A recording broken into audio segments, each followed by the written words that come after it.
All right, good morning. Welcome to the Thursday weekly briefing covering the period from today, August 11th, through next Wednesday, August 17th.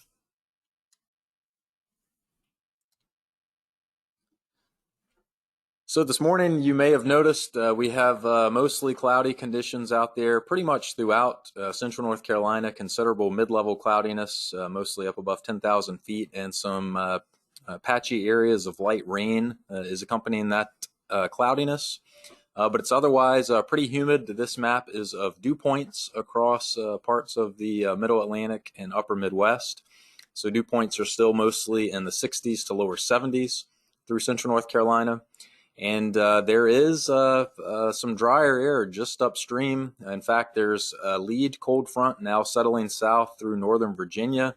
In fact, that's just recently moved through the Baltimore and D.C. areas.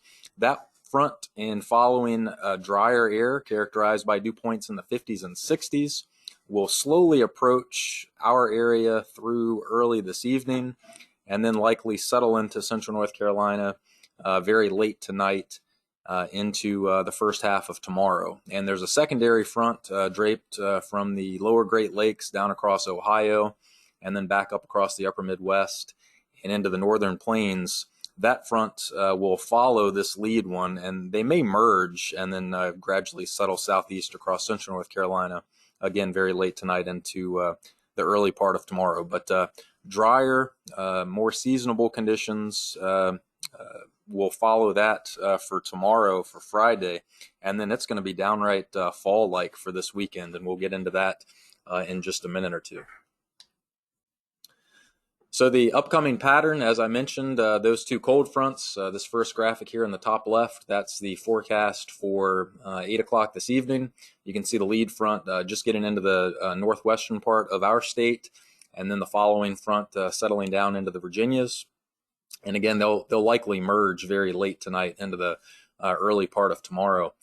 We will have a chance of some additional showers and storms out ahead of those fronts, probably late this afternoon and overnight. All these clouds around this morning will likely limit how much we heat up. So temperatures are going to be a little bit cooler today than they have been. We're not going to be well into the 90s with heat index values up in the upper 90s to around 105 like we've had really for the last week and a half. So instead, we'll be mostly mid 80s to lower 90s today. So not quite as hot. And as a result, we're not going to destabilize. So there's just not going to be quite as much instability that the thunderstorms really thrive upon. So we're not really expecting significant coverage of showers and storms, and two, not a whole lot of intensity either. Largely as a result of this considerable cloudiness that's out there, throughout the state this morning. As the fronts settle south, we may have a little invigoration of showers and storms overnight, particularly over the central and southern counties. But given that the front's going to be coming in at an unfavorable time overnight when instability is inherently very low, we're not confident of just how much those showers and storms may grow in coverage overnight. So overall, not too much of a concern with that, although some folks, of course, still need that rain. And unfortunately, there's not a whole lot of rain in the forecast beyond tonight, with that front settling well to the south down across the Gulf Coast states, really for the entire forecast period. And Canadian high pressure that will build across the Great Lakes and the Middle Atlantic through the weekend and continue into the early to mid part of next week.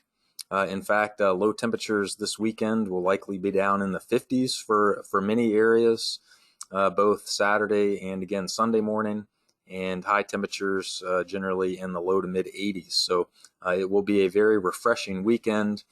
Humidity levels do creep up just a bit for the early to mid part of next week, but all in all, still cooler and less humid than average for the better part of the week, next week as well. So we need to get the rain where we can during the next 24 hours because, again, it looks pretty dry after that time, but we'll take the nice fall-like weather despite the dry conditions. So this is the accumulated precipitation forecast. You can see the heaviest rain is forecast to be across our southern counties, down across the Sandhills and southern coastal plain through tomorrow morning. Again, most of that's likely to occur after nightfall and then continue into the early part of tomorrow. Most of the showers and storms should be confined down along the coastal areas for tomorrow as that front or the merged fronts settle south. And then just a dry weekend, it looks like. This precipitation here for Sunday and Monday both will likely prove to be overdone. I think Sunday is going to be pretty much a dry day, much like Saturday. And then Monday, we may have some showers and storms develop out across the mountains and drift down into the northwest Piedmont. But otherwise, honestly, it looks like Monday's probably going to turn out to be a dry day. So as I mentioned, looks like our best chance of rain is going to be during the next 24 hours, and then pretty much a dry forecast after that time. We are in a general thunder outlook from the Storm Prediction Center out in Norman, Oklahoma, but no risk of severe weather. That's for Thursday, today, and then even into Friday, although I wonder if that general thunder area is going to be collapsed southward a bit and mainly be over the southeastern half of central North Carolina for Friday, just in closer proximity to that front that will be moving through. And then no thunder potential for the weekend, and certainly not any severe weather. But do keep in mind that any thunderstorm this time of year can produce strong to locally damaging wind gusts. So even if we're not outlooked in a marginal, level 1 risk of severe weather or higher than that, again, any storm could produce some marginally damaging wind gusts, mostly damage to trees, that kind of thing. And of course, lightning, which is a hazard as well. The tropics are still very quiet. There is one area of disturbed weather about midway between the coast of the west coast of Africa and the Lesser Antilles. That had a low 20 to 30% chance of development as it moved westward across the tropical Atlantic through the weekend. But the conditions have become unfavorable for development, so that low 20 to 30% chance has now become a low near 0% chance.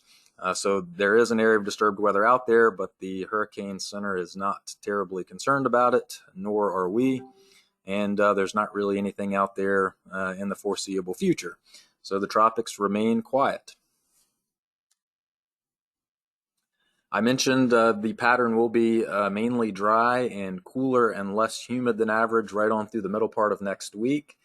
And the folks at the Climate Prediction Center expect the at least cooler than average conditions to continue, especially across the western half of our state during the 8 to 14 day period, which is the 18th of August through the 24th of August, but with a little above normal chances of precipitation. So after the mainly dry period for the next week, hopefully that above normal chance of precipitation materializes for the second week of the forecast period, because we do still have areas of abnormally dry to even moderate drought conditions throughout most of central North Carolina, with the worst of those conditions down across the central and southern coastal plain.